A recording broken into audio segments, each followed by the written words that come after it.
Donc on a essayé de nouveau de joindre Amnesty International, parce que quand je lis leur article,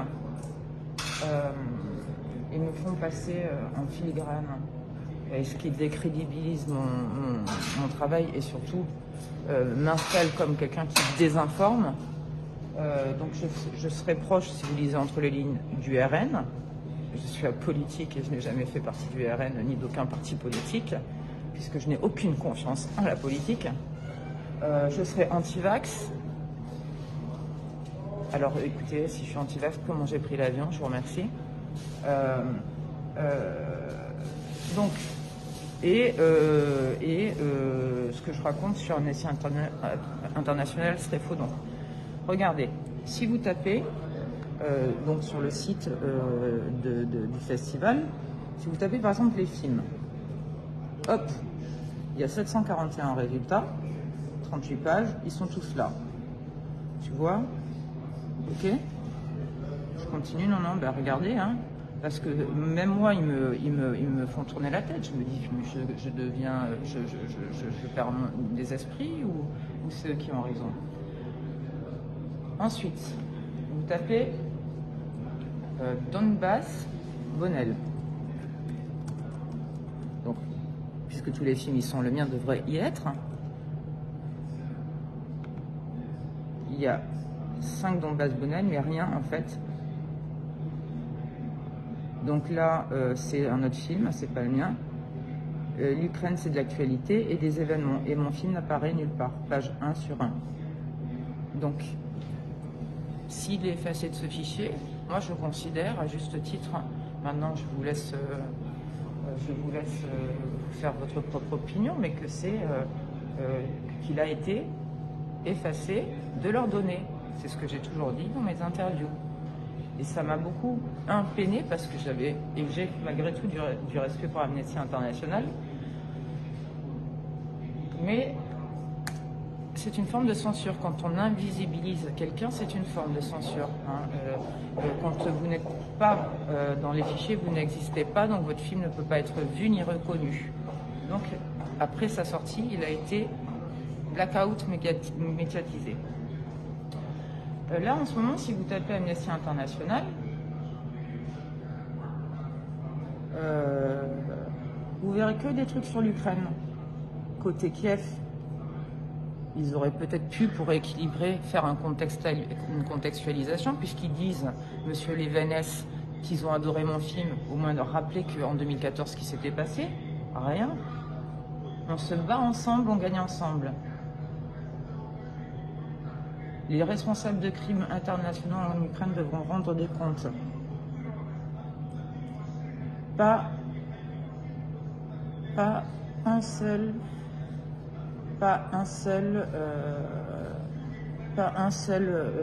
rappel des faits de 2014, 2015 et de Minsk et des bombardements que j'ai prouvés hier en montrant des vidéos.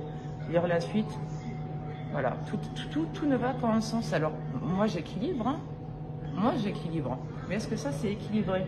Attaque aveugle, utilisation d'armes non discriminantes, augmentation des pertes civiles, invasion russe avec des tirs, ok. Mais moi quand je dis que ça tire, ils remettent en doute l'effet que ça tire, ils disent que ça ne vient pas, donc ils vous disent, en gros, eh bien c'est la population à l'intérieur du Donbass, les séparatistes qui se tirent dessus. Ça s'appelle du complotisme, ça s'appelle de la désinformation et ce n'est absolument pas éthique. Alors Libération, s'il vous plaît, répondez-moi. Rappelez-moi, je vous ai demandé un droit de réponse. Vous m'avez envoyé un message me disant que vous ne voyez pas où est le problème dans cet article. Moi, j'en vois plusieurs. 2, je vous ai expliqué que je porterai cela en diffamation pour la raison simple, c'est que vous me décrédibilisez totalement dans mon travail, et ça, c'est grave. 3, vous ne répondez à aucun de mes appels, vous n'avez cité aucun des faits que je vous ai envoyés, les PJ, les vidéos des bombardements, etc., etc. Reconnaissez, s'il vous plaît, que vous n'avez pas fait votre travail. Je vais recommencer une deuxième fois de vous appeler. Je vous ai envoyé, il y a une heure, même pas une demi-heure, les photos d'Amnesty. Mais non. Vous ne répondez pas. Alors on recommence. Appel annulé, vous voyez? Et voilà votre article, qui à mes yeux est indigne de Libération. Il est où? Alors, qui est la journaliste française?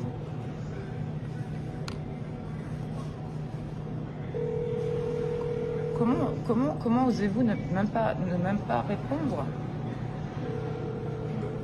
Comment c'est possible un truc pareil?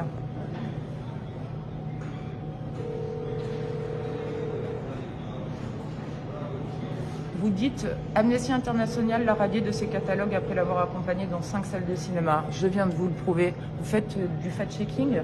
Visiblement, vous le faites très mal. Très très mal. Alors, refact-checker s'il vous plaît.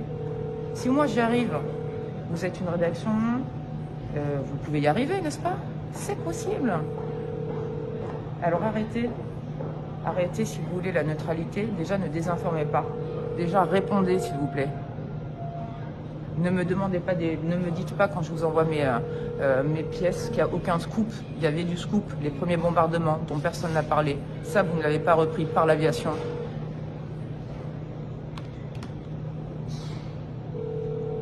Voilà. Il faut de la patience, hein, croyez-moi. Hein. Il faut de la patience. C'est vraiment, vraiment pio.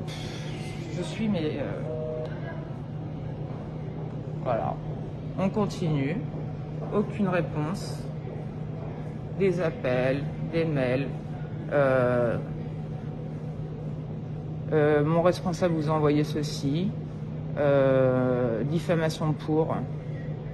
Je vous ai expliqué que c'était suite à votre intervention sur CNews et suite à la saisie par nos lecteurs.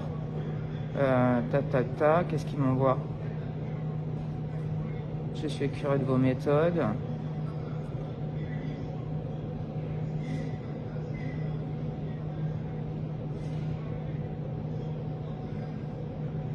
Alors, la cerise sur le gâteau, c'est quand ils me disent vous ne m'avez pas donné de scoop.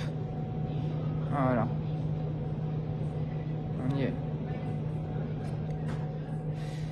Alors, exemple dépêche Reuters. Concernant les preuves que vous m'avez envoyées par le biais d'Iliane, le bombardement de 2014 par l'Ukraine est documenté dans les médias. Exemple dépêche Reuters. Vous auriez pu le reprendre ça dans votre article.